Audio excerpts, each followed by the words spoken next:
Bu loyiha Milliy bank hamkorligida Buxoro viloyat Vobkent tuman Ma'murobod MFIdagi 13.9 sonli konturidagi 9 gektar yer maydonida amalga oshirilmoqda.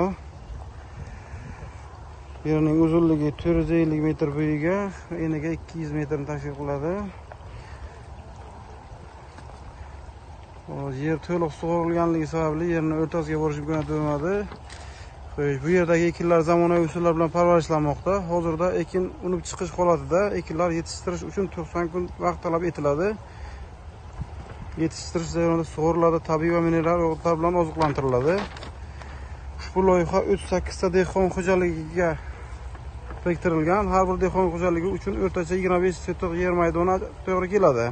Loyiha samaradorligini amalga oshirish uchun lider tadbirkor Normurat Bobo sabzavotlari ishlab chiqarish kooperativi biriktirilgan.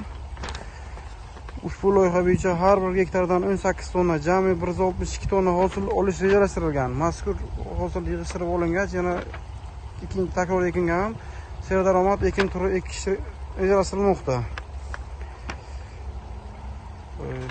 Hozirda mana ekin to'liq sug'orilmoqda.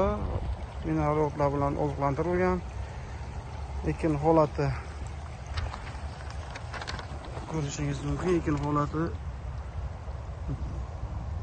unib chiqqan.